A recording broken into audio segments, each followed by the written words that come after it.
Miércoles 19 de octubre del 2022, muy buenos días, bienvenidos amigas y amigos a Noticias 7. Nosotros les vamos a llevar a sus hogares la información más relevante del acontecer nacional y mundial. En una mañana realmente fría en Quito, llueve, hace mucho frío, hay que tener bastante precaución. Nosotros saludamos con nuestros compañeros Lautaro y Andrea. ¿Cómo están? ¿Cómo han amanecido hoy? Muy bien, Vero. Lautaro, muy buenos días. 11 grados centígrados del día de hoy, mucho frío, mucha lluvia, así que como tú lo has dicho, Vero, tomar precauciones para conducir, sobre todo en la Simón Bolívar, en donde pueden ocurrir accidentes también por la lluvia. Sí, estamos entrando en el invierno, está lloviendo en Quito, pero también en todo el callejón interandino. También sabemos que en la costa hay temperaturas que están descendiendo, así que tome las precauciones para evitar sobre todo los accidentes. Revisando entonces la información, ayer en la tarde cayó una avioneta en Guayaquil. Andrea, ¿qué sabemos acerca de este siniestro?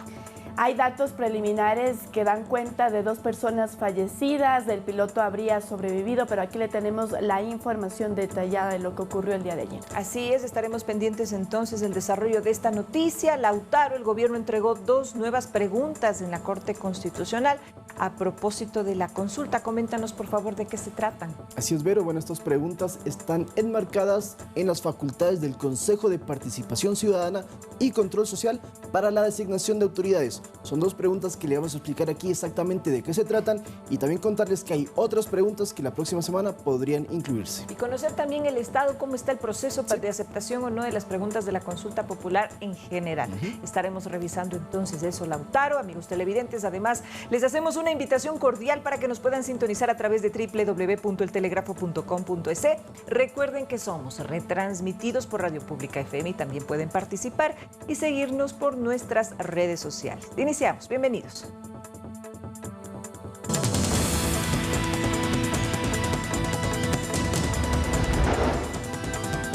Dos personas fallecieron tras estrellarse una avioneta en el sector de La Alborada, en el norte de Guayaquil. Autoridades de gobierno presentaron en la Corte Constitucional 2 nuevas preguntas para la consulta popular. Germán Cáceres estaría en Panamá según Elizabeth Otavalo, madre de María Belén Bernal. En lo internacional, miles de migrantes venezolanos quedaron bloqueados en la frontera entre México y Estados Unidos. En los deportes, Neymar afirma que no participó de las negociaciones para el traspaso al Barcelona. Vamos de seguida entonces, amigos, con la información. Atención, porque lamentablemente 2 personas fallecieron tras caer una avioneta al norte de la ciudad de Guayaquil. Miembros de los bomberos y de la Policía Nacional acudieron al lugar para atender el incidente y también para poder investigar cuáles fueron las causas. El piloto es el único sobreviviente y al momento se encuentra hospitalizado. El accidente ocurrió cerca de las 15 horas con 30 minutos. Se trata de una avioneta privada tipo Cessna, a la que se divisó en el cielo cómo progresivamente caía. Así lo detalló la alcaldesa de Guayaquil, Cintia Viteri, quien se encontraba a 2 cuadras del hecho. El piloto buscó, porque lo pudimos ver, buscó dónde estrellarse. Estaba casi zigzagueando en el aire, buscó dónde estrellarse y encontró un parque y se estrelló en el parque para no afectar la casa de ninguna de las personas que están aquí y no perder más vidas. Es una tragedia donde alguien que tuvo pericia evitó que mueran más personas. El impacto ocurrió en un parque entre Sauces 1 y la 4ª etapa de la Ciudadela La Alborada. Tras colisionar, se incendió. La pronta notificación del accidente permitió controlar las llamas. Más de 100 bomberos acudieron al lugar. En este accidente el piloto está con vida, ha sido trasladado, primero estabilizado por la ambulancia de nuestra institución y después trasladado a un hospital. Y adicionalmente tenemos 2 personas que iban en la ambulancia, en la avioneta, que han fallecido. Posteriormente, personal de criminalística realizó el levantamiento de los cadáveres. Es una avioneta que se encuentra destruida en su totalidad y en el interior se encuentran 2 personas totalmente calcinadas. Según informó la Dirección General de Aviación Civil, la aeronave cubría la ruta Manta-Guayaquil. Además, dio a conocer que personal de la Junta Investigadora de Accidentes se trasladó al lugar para establecer las causas del siniestro. Olga Velasco, Noticias 7.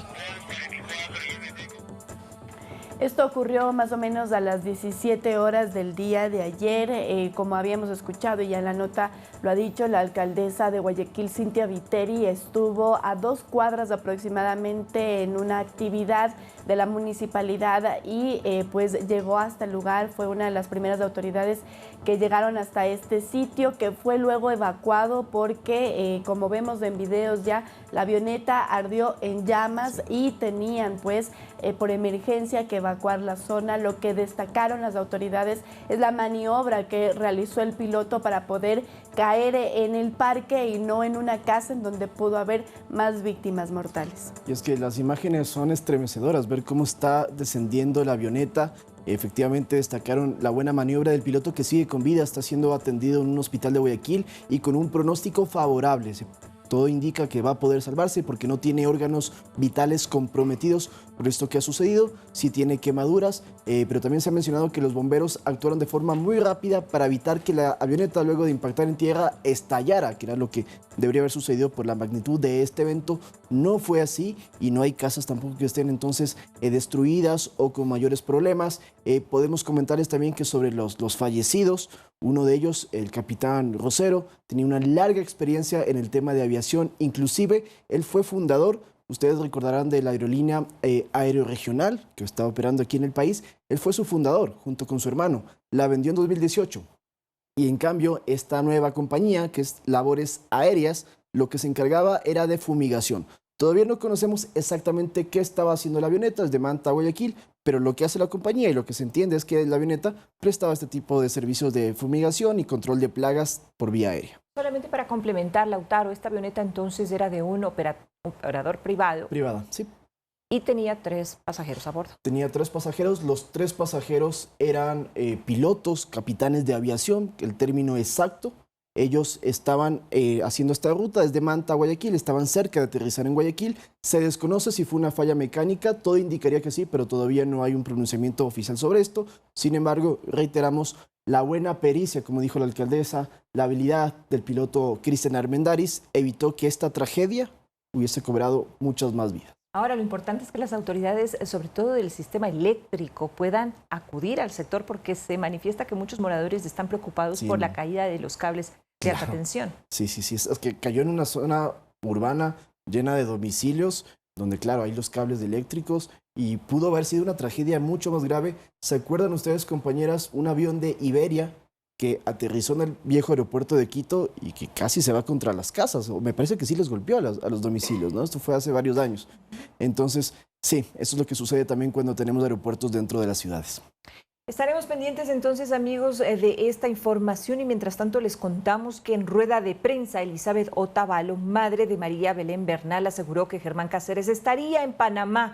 Esto según un informe que la policía habría entregado a la Fiscalía. Además, denuncia que en dicho informe no consta información detallada del trabajo que la Comisión de Búsqueda realizó en Bogotá, Colombia, durante 12 días. Y oh, sorpresa. El domingo 9 de octubre del 2022 indica que con fuentes ocasionales que laboran en los puertos irregulares, quienes indican hace unos días atrás, una embarcación transportó a un ciudadano y a una motocicleta de las mismas características y que el destino había sido Panamá. Es decir, esto ya lo supieron el 9 de octubre. Pero no entregan fotografías, no entregan actividades, no entregan reportes. Por lo tanto, el único objetivo que era la investigación, solo sabemos que ya se fue a otro país.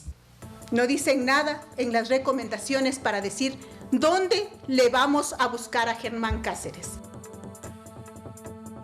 Lo que ayer comentaba también Elizabeth Otavalo es que en este informe solo se han puesto las horas en las que iniciaban el trabajo y las horas en las que se terminaba, pero más allá de eso no se ha detallado estas acciones que se realizaron en Colombia. Ella asume entonces ahora que según las investigaciones Germán Cáceres estaría en Panamá. Lo último que se conocía era que el 15 de septiembre, o sea 4 días después del femicidio, Cáceres llegó a Medellín en horas de la tarde en su moto.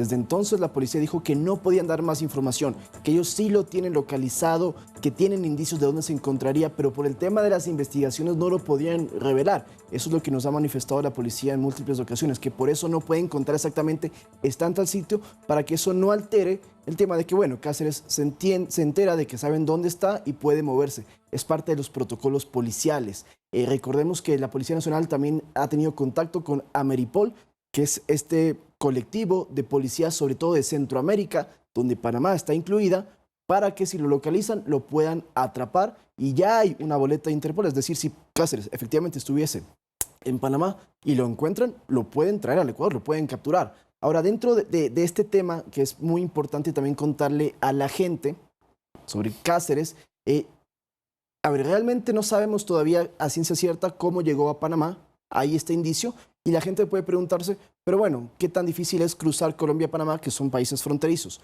Lo que sucede y por qué Cáceres habría tenido que tomar una embarcación es que la Panamericana, que va desde Alaska hasta la Patagonia, en el Darién, que es la frontera entre Colombia y Panamá, se corta, porque es una zona selvática donde no puedes cruzar, es una selva muy inhóspita, donde también hay mafias y hay diferentes peligros, eventualidades que pueden causar que una persona que cruza a pie pues termine perdiendo la vida. Entonces Cáceres, que tiene una motocicleta, su motocicleta bastante bien equipada porque ha recorrido varios kilómetros, tuvo que llegar hasta un punto, coger este barco y llegar a Panamá. Desde Panamá hay que investigar, y la policía, entiendo que ya está en eso, de qué quiere hacer Cáceres, hacia dónde quiere subir. Se especula que su destino final sería el norte de nuestro continente. Muy bien. ¿Qué es lo que ocurre también en investigación que se lleva dentro de la Asamblea Nacional? Esto es aparte de la que lleva paralelamente la Fiscalía General del Estado en la comisión que se creó para investigar precisamente el femicidio de María Belén Bernal. El día lunes se habían convocado a las autoridades de seguridad, no asistieron, estaba convocado el ministro del Interior, también el ministro de Defensa y algunas autoridades policiales. Lo que han dicho las asambleístas que integran esta comisión es que insistirán con la convocatoria de las autoridades para que puedan ir y narrar qué es lo que ha sucedido tanto en la investigación que se lleva administrativamente dentro de la policía como también en la Fiscalía General del Estado. Sí, porque, no sé, compañeras, pero se siente un malestar en general de la gente respecto a la poca información que se llega. Como lo acabo de explicar hace unos minutos, la policía tampoco lo puede hacer por estos protocolos, pero la madre de María Belén Bernal, pues ella sí desea conocer más lo que está sucediendo, porque también ha encontrado ciertas contradicciones desde los testimonios y de los documentos que se están entregando, y es por eso que ella ha solicitado y ya se está ejecutando que haya otros veedores, peritos internacionales, extranjeros, la CIDH particularmente, que está dentro del proceso para garantizar la transparencia y que lo que se puede investigar y lo que se puede encontrar, pues permita conocer exactamente qué sucedió, por qué sucedió y sobre todo capturar a Cáceres, ponerlo ante la justicia y que este crimen no quede en la impunidad. Así es. Ahora les contamos, amigos, que en la Asamblea Nacional ya se adelantan posiciones con respecto a la votación del veto a las reformas de la Ley de Comunicación. Se barajan entonces tres alternativas: aprobar el veto, ratificar el texto anterior o que el veto del presidente entre por el Ministerio de la Ley. Ahora, ¿cómo se generan estos tres escenarios? Esa es la pregunta que hacemos y en la siguiente nota nosotros le vamos a contar. Estaba entre uno de los puntos del día para este 18 de octubre, pero se suspendió. El Pleno debía resolver, entre otros puntos, el veto a las reformas a la Ley de Comunicación. Los criterios de cómo sería la votación ya se adelantaron. Posiblemente nos allanemos. Los artículos que han sido vetados por inconstitucional o inconstitucionalidad los allanemos. Pero los artículos que han sido vetados por conveniencia política, nosotros no nos allanamos y pediremos que nos ratifiquemos en el informe que se presentó. ¿Pero qué es lo que se votará? Para ponerlo en contexto, el presidente Guillermo Lasso vetó parcialmente el proyecto de reformas a la Ley de Comunicación que fue aprobado por el correísmo y Pachacutic. Este veto pasó a la Comisión de Relaciones Internacionales y desde ahí se elaboró un informe que sugiere allanarse al texto enviado por el Ejecutivo. Hay varios artículos en donde se abrió el debate. Por ejemplo, la nueva potestad que tendría la Defensoría del Pueblo de iniciar procesos de protección de derechos cuando haya faltas por parte de los medios de comunicación, además de la obligatoriedad de que los medios deban participar en talleres de capacitación desarrollados por el nuevo Consejo de Desarrollo y Promoción de la Información y Comunicación. ¿Qué podría entonces ocurrir en la votación? Hay 3 vías. La primera es la que busca el oficialismo, 70 votos que permitan que el Pleno se allane al veto. La segunda la busca sobre todo UNES, 92 votos para la ratificación del texto que ellos propusieron. Y la tercera vía es que si ambas partes no consiguen los votos, el veto entraría en vigencia por el Ministerio de la Ley. Andrea Orbe, Noticias 7. Bueno, entonces ya lo saben, estamos a la espera de que se lleve a cabo esta sesión del Pleno de la Asamblea, que lo que están pidiendo varios legisladores, sobre todo del BAN, en este caso Juan Fernando Flores, es que se haga ya la votación, que es muy importante. Todavía no hay los votos, son 70 como lo explicó Andrea en su nota, sino hasta el 2 de noviembre, si no hay un pronunciamiento de la Asamblea, pues por el Ministerio de la Ley, que lo que significa es que si la Asamblea no se pronunció, entonces lo que ha entregado el presidente, este veto parcial, pues se aplique. Son 34 observaciones por inconveniencia política que ha manifestado el presidente Lasso y que pues, hasta el momento no hay los votos, por eso sí seguramente va a llegar por el Ministerio de la Ley. Otra cosa muy importante, Lautaro, es especificar a nuestros amigos cuál es el plazo que se tiene para esto. Son 30 días. Son 30 días, por eso culmina el 2 de noviembre. Vamos un poco más atrás en el tiempo. En julio se llevó a cabo la votación y, como dijiste, ganó la propuesta del correísmo. Ellos mantienen que tiene que ratificarse lo que ellos han entregado. Así es. Ayer Pachacuti, que fueron otra bancada que también aprobó el informe que luego pasó al Ejecutivo y luego se vetó, han dicho que ellos van a allanarse al texto del Ejecutivo en una primera instancia, pero que van a esperar que se vote por artículos. Esa va a ser la propuesta que va a tener Pachacuti para el día de la votación.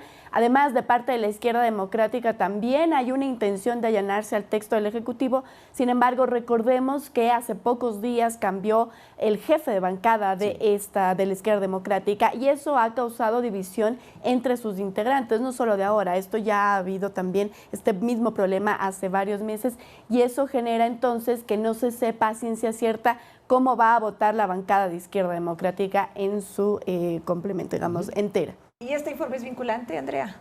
Este informe que hace la Comisión de Relaciones Internacionales no es vinculante, solo se sugiere allanarse al veto. Correcto, estaremos pendientes entonces cuál es la resolución después del plazo que se tiene en la Asamblea. Hacemos una pausa, amigos televidentes, y después de la misma nos acompañará aquí en vivo en nuestro estudio Amalia Fernández Salvador, ella es asesora jurídica. Nuestro tema será precisamente la consulta popular. Ya regresamos.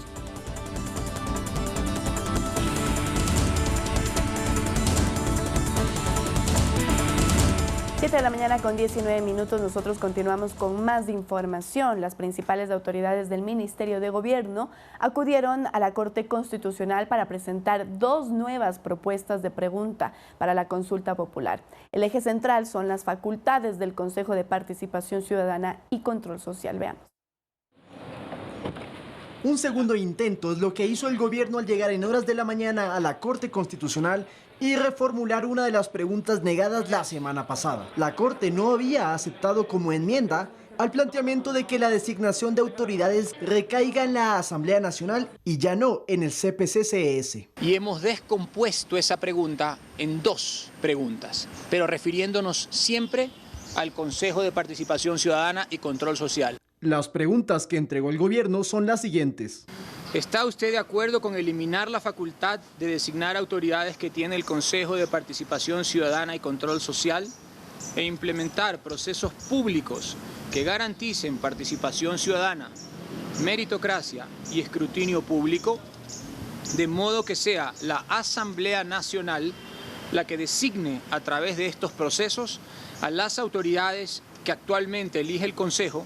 ¿Está usted de acuerdo con modificar el proceso de designación de los miembros del Consejo de Participación Ciudadana y Control Social para que sean elegidos, o sea, los consejeros, mediante un proceso que garantice participación ciudadana, meritocracia, escrutinio público, llevado a cabo por la Asamblea Nacional? Además, sobre la otra pregunta negada, acerca de que las Fuerzas Armadas colaboren en las funciones de la policía contra el crimen organizado, el ministro acotó. Y la otra vamos a buscar replantearla desde el esquema de reforma legal, pero nosotros vamos a perseverar en este camino. En los próximos días, el gobierno prevé entregar más preguntas y que la consulta esté lista para el 5 de febrero. La pelota está en la cancha de la Corte Constitucional y del Consejo Nacional Electoral. Nuestra intención inclusive es que fuese antes. La idea del gobierno es que la consulta popular tenga al menos un pliego de 10 preguntas.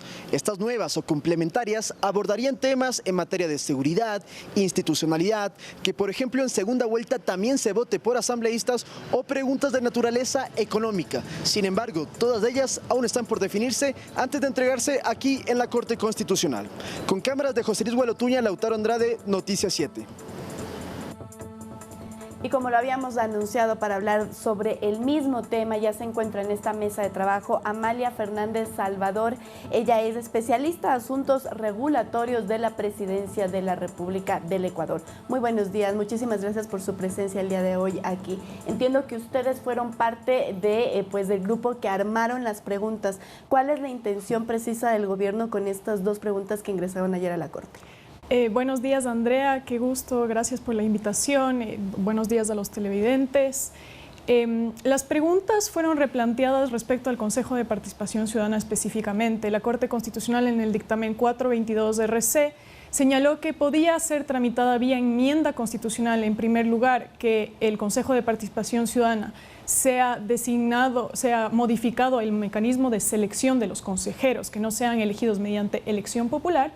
Y el segundo tema que podía ser tramitado vía enmienda constitucional era el tema de que el traslado de atribuciones del Consejo de Participación Ciudadana a la Asamblea Nacional podía ser vía enmienda, pero dijo que el mecanismo de selección tenía que proceder a través de reforma parcial. Entonces hemos tomado este dictamen, los estándares de la Corte Constitucional y la otra jurisprudencia que también habíamos incorporado en su momento, y redactamos estas nuevas preguntas que creemos que van a pasar por el filtro de la Corte. O sea, en este punto ya no hay ese temor o dudas de que sean negadas otra vez. No tenemos el temor porque creemos que hemos recogido más bien las preguntas del 422 RC. La Corte Constitucional, cuando emitió su dictamen, estableció ciertos parámetros constitucionales y señaló que tenían que cumplir con meritocracia, con la participación ciudadana, tenía que ser una postulación ciudadana abierta, no a través de nominaciones, y es lo que hemos incorporado en este proceso. Y a eso quería llegar. La pregunta original decía eso, que la Asamblea es la que ahora designa las autoridades y ya no el Consejo. Pero en las preguntas de ustedes dicen que es mediante un proceso de meritocracia. Pero ¿cómo funciona eso exactamente? Porque a fin de cuentas sería igual, que la Asamblea sea la que recibe la terna del Ejecutivo y designan. Pero ¿cómo se aplica esto de la meritocracia que ustedes plantean?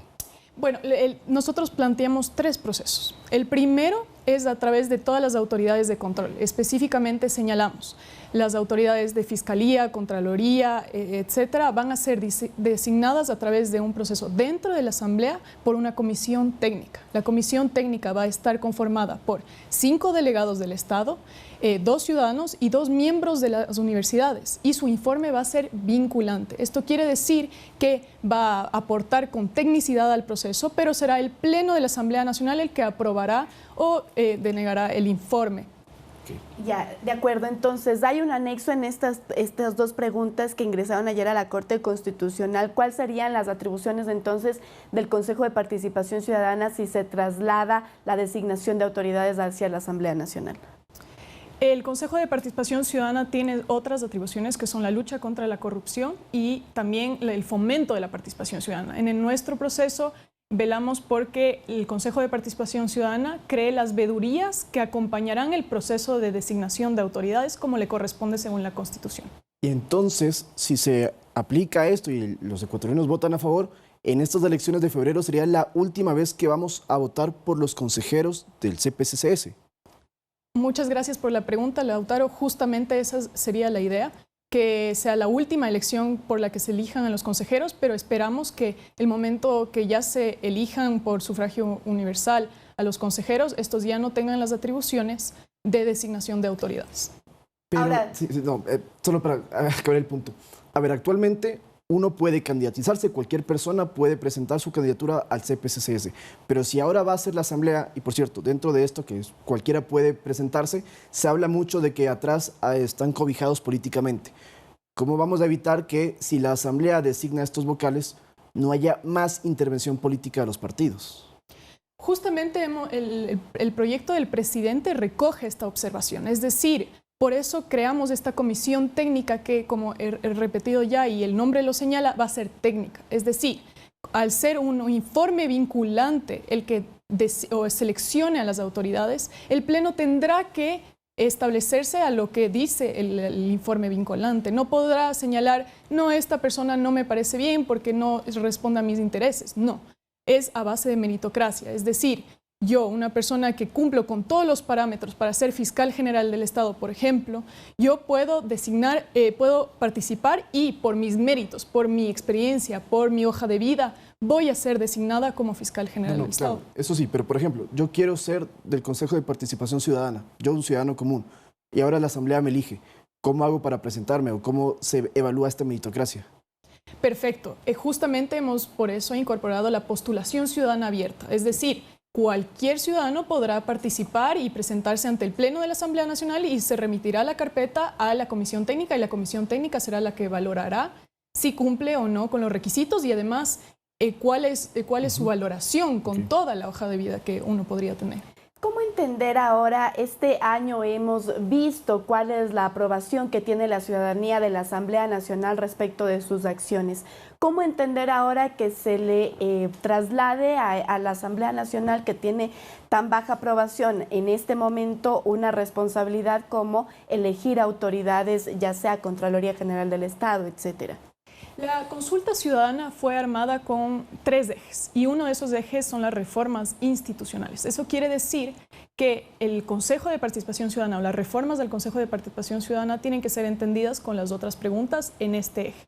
Eso quiere decir la reducción de los asambleístas y también la modificación de los requisitos para los movimientos políticos.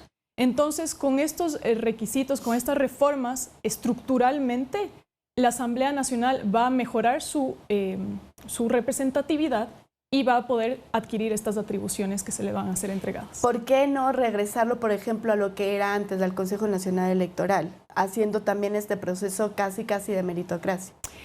Pensamos que la Asamblea Nacional, al ser los representantes de la voluntad soberana, son los más adecuados para designar estas autoridades, porque es directa, la voluntad soberana eligió a los representantes de la Asamblea y los representantes de la Asamblea serán los que, a su vez, elijan a las dignidades, las altas autoridades del Estado. Ahora, pasarlos al Consejo Nacional Electoral sería un error porque son, de nuevo, pocos miembros. En cambio, 137 miembros del Pleno es lo adecuado para que adquieran estas atribuciones y si pasa la propuesta de reducción de asambleístas serían 100 miembros, pero con proporcionalidad. Es decir, el voto de cada persona representará a un escaño en la Asamblea Nacional. Ahora, otro punto que se ha comentado mucho es la otra pregunta negada, que es sobre las Fuerzas Armadas que colaboren en las acciones de la Policía Nacional. Ayer dijo el ministro que están analizando también cómo reformularla y cómo plantearla la siguiente semana. ¿Nos puede dar algún anticipo, doctora, de justamente cómo podría ser esta pregunta para que sí sea aplicada y ejecutada en la consulta? Lo que ha señalado el ministro es que básicamente las preguntas de seguridad van a ser analizadas nuevamente. Es decir, hay algunas propuestas de referéndum legal y plebiscito, eso quiere decir reformas a una norma o normas de política pública que podrían ser implementadas en temas de seguridad, van a ser incorporadas en su debido momento en base a el orden que se tiene que emitir. Ahorita estamos en reformas de la Constitución. Las reformas legales a través de consulta popular tienen otras particularidades, solo tienen un control de la Corte Constitucional. Entonces, lo que ha señalado el ministro es en ese sentido. Ahora, la pregunta de las Fuerzas Armadas podría ser tramitada a través de reforma parcial y eso tiene que ser analizado por el presidente de la República para que llame a la Asamblea Nacional a que tramite este proyecto. O sea, que estarían pensando más bien no enviar para consulta popular, sino que tramitarlo ya como lo ha dicho que se tendría que hacer desde la Corte Constitucional. Bueno, el presidente es muy respetuoso con el orden constituido. Eso quiere decir que la Corte Constitucional ha señalado que la pregunta 1, respectiva del apoyo complementario de las Fuerzas Armadas, tiene que ser tramitada a través de reforma parcial. Eso quiere decir que la reforma parcial sí tiene que ser tramitada a través de la Asamblea, y ese es un análisis que está haciendo el presidente para llamar a la Asamblea Nacional a que tramite este proceso. Okay. Finalmente, otra pregunta que es interesante. Se había mencionado de que la elección de asambleístas puede ser también en segunda vuelta. ¿Cómo están trabajando en esto? ¿Es realidad que esta es una de las ideas o cómo está esta posible pregunta? Esta es una de las preguntas que se está analizando. Efectivamente, podría ser tramitada a través de un referéndum legal porque sería la reforma de un artículo específico del Código de la Democracia. Entonces, esa es una de las preguntas que podría ser, pero como hemos señalado, uno de los ejes principales y una de las grandes preocupaciones que tiene el Ejecutivo y la ciudadanía, que son sus necesidades, es la seguridad. Entonces, estas también son otras preguntas que podrían plantearse en su momento. Las dos preguntas que irían la siguiente semana, porque ha dicho el ministro que quieren un pliego de 10, serían sobre seguridad. Podrían ser sobre seguridad y podrían ser sobre los otros ejes planteados, que son reformas institucionales, como señaló la segunda vuelta electoral, es una de esas, y también ambientales. ¿Cómo funcionaría eso? O sea, ¿cómo sería el mecanismo entonces? Porque votamos en primera vuelta por la lista de asambleístas. ¿Cómo funcionaría si es en dos procesos? El concepto detrás de la segunda vuelta, el gran problema que tenemos ahora es que los asambleístas son elegidos antes de que exista una segunda vuelta presidencial. Eso quiere decir que ahora, con esta modificación legal que se podría proponer, los asambleístas serían elegidos junto con los dos candidatos que quedarían en la segunda vuelta o después de que ya haya sido elegido el candidato a la presidencia. De acuerdo, reformas laborales descartado también para la propuesta de la próxima semana. Esto también se está analizando, pero obviamente tendría que ser en el contexto del eje o los ejes propuestos por el Ejecutivo en su momento, que son seguridad, institucionalidad y ambiente. De acuerdo, muy bien. Muchísimas gracias. Nos queda corto el tiempo para hablar sobre lo que vendrá la próxima semana. Nosotros estábamos conversando con Amalia Fernández Salvador. Ella es especialista de asuntos regulatorios de la presidencia. Muchas gracias por su presencia. Muchas gracias por la invitación. Hasta luego y buenos días. Así es. Nosotros nos vamos a una pausa, pero quédese porque al regresar le contaremos que el colectivo Quito Sin Minería tiene listas más de 200.000 firmas para impulsar la consulta popular en contra de la minería metálica en la zona del Chocó andino, en la provincia de Pichincha. Ya volvemos.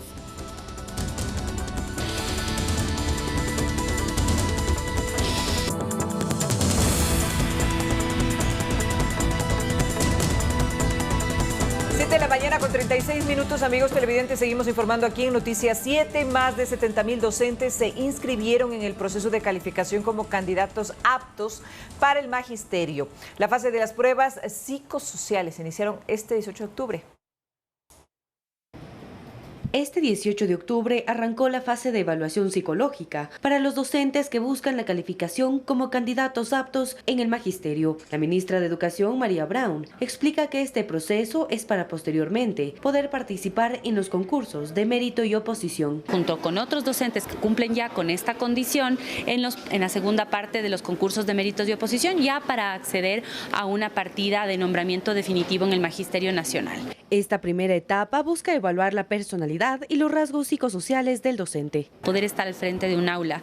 El objetivo principal de esta prueba es descartar o identificar docentes que no tienen esta vocación o que a lo mejor tienen rasgos de personalidad que no son conducentes a un buen desempeño dentro del aula.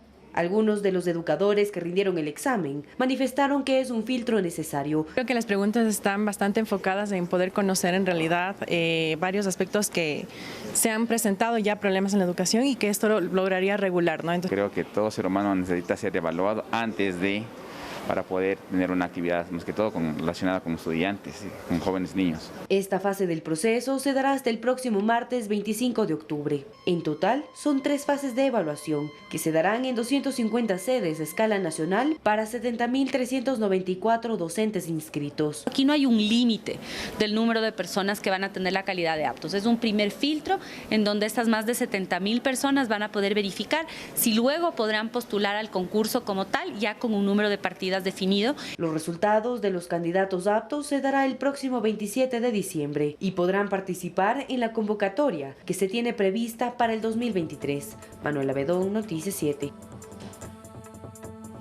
Ok, este es el proceso que se llama Quiero ser maestro, que es para que los profesionales de la educación, los docentes, puedan aplicar y puedan integrar el Ministerio de Educación y ser destinados a las diferentes escuelas de todo el país para cumplir con estas funciones. Este es un proceso que, si bien inició hace más de un mes, no termina en diciembre, porque en diciembre ya se elige a los cupos que pueden entregar, pero esto pasa a una base de datos de la cual ahí sí ya se empiezan a desprender las diferentes plazas laborales. Entonces es como un inicio, es como integrar a este registro único y luego pues entonces sí ser dirigidos a las diferentes escuelas y colegios. Es interesante también todo el proceso de la elegibilidad con esto de las pruebas psicosociales que se denominan, ¿no? Así es, pero no solo estas pruebas se toman lo que tú has dicho, hay una fase, una primera fase en donde se toman pruebas de conocimientos específicos respecto de a qué especialidad está aplicando el docente. Se toma esta prueba con 70% de conocimiento, se pasa a la siguiente etapa y esta, por supuesto, las pruebas psicológicas, psicométricas, son las que vienen luego. Ya ha dicho Manuela, hay un plazo también hasta diciembre para poder realizar todas estas etapas y poder ser parte del plan Quiero ser maestro. Claro, les dan como una especie de banco de preguntas de los diferentes contenidos, porque son de diferentes temas, hay de lógica, hay de conocimientos, hay de historia, de diferentes temáticas, para que los docentes puedan demostrar sus conocimientos, porque evidentemente se necesita que sean expertos en la materia para luego implementarla en la educación tanto básica como secundaria, exactamente en las aulas. Pero ¿cuál es el objetivo de la aplicación de estas pruebas y de generar este sistema para conocimiento del si es o no es apto el maestro? Y básicamente es para precautelar los derechos de los niños, claro, y los adolescentes, evitar los abusos, sobre todo, saber que son probos en el tema psicológico. Exactamente. Esto entonces, reiteramos, lo que implica es que usted ingrese como maestro a este registro único para luego ser entonces destinado a las diferentes unidades educativas públicas de todo el país. Ahora les contamos, amigos, que el colectivo Quito Sin Minería tiene listas más de 200.000 firmas para impulsar la consulta popular y en este caso en contra de la minería metálica en la zona del Chocó Andino, que está en la provincia de Pichincha. Las firmas recolectadas se van a entregar en el Consejo Nacional Electoral en los próximos días.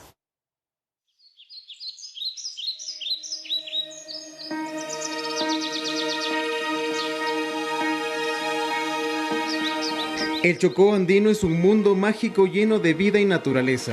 Y es que a solo 40 minutos de Quito, 640 especies de aves, 150 especies de mamíferos entre osos y monos y más de 3.000 especies de plantas coexisten pacíficamente. Esta es una de las 600 reservas de biosfera declaradas por la UNESCO, que ahora se ven amenazadas por concesiones mineras. Hay 12 concesiones mineras entregadas en el territorio, hay 6 concesiones mineras que están en trámite. Mineros que están trabajando ilegalmente, sobre todo, sacando material minero y dañando la vida de la comunidad. Sus moradores denuncian que dichas empresas incluso han actuado de manera violenta. La empresa minera contrató paramilitares para amedrentar a la comunidad de San Francisco, les dispararon a los hermanos Miranda, les destrozaron las piernas, ¿sí?, por no permitir que entren a su finca. La comunidad del Chocó Andino ha impulsado un proceso de consulta popular con el que busca cerrar la puerta a la explotación de la minería metálica e impedir que se otorguen nuevas concesiones. Si ganamos la consulta y si no tienen las licencias, tanto de exploración como de explotación, no podrían continuar. Y es que en esta lucha varios habitantes de la zona han sido demandados por las empresas mineras. ¿Por qué? Un solo motivo: defender la vida y la naturaleza. Las empresas mineras nos han demandado a 32 compañeros. La mayoría somos por sabotaje, no sabemos qué hemos saboteado. Para ello han recolectado más de 300.000 firmas con el que buscan impulsar la consulta popular. Las firmas serán recolectadas hasta el domingo 23 de octubre. Los firmantes tienen que ser votantes de Quito. Si nos ven a nuestros voluntarios en la calle, que por favor se acerquen a firmar o entren a la página de Quito Sin Minería. Se prevé que el próximo lunes las firmas recolectadas sean entregadas al CNE. Con cámaras de José Luis Gualotuña, Edison Saavedra, Noticias 7. Ha tenido un proceso largo esta consulta que se desea hacer en los comicios del 2023. El colectivo Quito Sin Minería desea que se incluya para las elecciones de febrero del 2023. Lo que se va a preguntar es precisamente si se quiere o no minería metálica en este sector muy cerca digamos, al centro norte de la capital, a 1 hora y media más o menos, incluso usted ya podría estar en el noroccidente de la ciudad de Quito. Y entonces esta pregunta sería solo para el distrito metropolitano de Quito de pasar. ¿Qué es lo que tiene que ocurrir? Hasta el 31 de octubre el colectivo Quito Sin Minería tiene que presentar alrededor de 200.000 firmas. Ellos tienen un objetivo de recolectar 350.000 firmas para que en caso de que algunas no se acepten, se pueda llegar a las 200.000 que pide pues el Consejo Nacional Electoral, esto hasta el 31 de octubre, y luego se debería entonces tener los plazos para que se pueda incluir esta pregunta en febrero del 2023. Ahora, Andreita, ¿se puede inferir que estas empresas que están trabajando la minería en este sector son empresas que han pasado por un proceso de calificación? Son empresas, entre comillas, legales, que es lo que estábamos comentando con Lautaro. Sin embargo, en este sentido, lo que se entiende es que este colectivo lo que quiere evitar es que se desarrolle esta actividad para precautelar la biodiversidad del sector del Chocó andino. Así es, lo que está precautelando, tú lo has dicho, Vero, es que no se genere más esta actividad minera en el Chocó andino. Ellos lo que dicen es que podría estar atentando, por ejemplo, sus fuentes de agua, incluso al turismo comunitario y también a otros lugares que aún, por ejemplo, no han sido intervenidos, que se pueden intervenir cuando son estas concesiones mineras por el tema de las carreteras, por los vehículos, la maquinaria pesada que también ingresa hasta este sector. Eso es lo que se quiere evitar entonces con esta consulta popular. Pero para reiterar nada más, solo sería para el Distrito Metropolitano de Quito. Sí, porque las parroquias involucradas son Calacalí, Nanegal, Nono, Nalegalito, Gualea y Pacto. Son estas parroquias del Distrito Metropolitano, pero aquí hay que acotar 2 puntos que son muy claves dentro de todo este proceso. A ver, son concesiones mineras que ya existen y que ya están operando, y como lo ha dicho la Cámara de Minería de la capital, en el caso hipotético que esta consulta popular se lleve a cabo y que gane el no, o sea, no estoy de acuerdo con que haya operaciones mineras en el Chocó andino, esto... pero me parece que es que gane el sí. Así es la pregunta se reformulará. ¿Está de acuerdo? La van a cambiar. Ajá, no, Okay. está de acuerdo en la protección, me parece que es del Chocó andino, y la pregunta debería ser respondida sí, en caso de que gane el sí. Entonces, en caso de que gane eso, que la postura de la gente es no queremos minería en esas zonas, eso no va a detener las operaciones que ya están en marcha, porque lo que implica esta consulta y esta enmienda es a futuro, o sea, es decir, de aquí en adelante no podrían haber nuevas concesiones en esa zona. Las que existen deben seguir operando. Lo que mencionan, en cambio, los promotores de esta consulta es que el gobierno, o en este caso también el municipio, tendría que revertir las concesiones ya entregadas para pues cumplir con esta voluntad popular, pero directamente no podría ser en primera instancia de que se eliminen las que ya están funcionando. ¿Hasta cuándo se puede? Hasta diciembre tienen que entregarse toda la propuesta de consulta popular, porque son 2 meses antes de las elecciones. De lo contrario, tendríamos que esperar más tiempo para ir a las urnas y contestar esta pregunta. Importante esa aclaración, Lautaro, precisamente porque hablábamos de empresas que son consolidadas y que han seguido por procesos legales para poder operar en el país. Vamos a hacer una pausa, amigos televidentes. Cuando regresemos ya vienen los deportes. Más de 1.5 millones de demandas han sido depositadas en Qatar para obtener la famosa tarjeta Jaya, que hace las veces como de un visado, ¿no? De entrada y de salida, justamente para asistir al Mundial 2022. Así que tendremos los detalles de cuál es la demanda de este documento. Ya regresamos.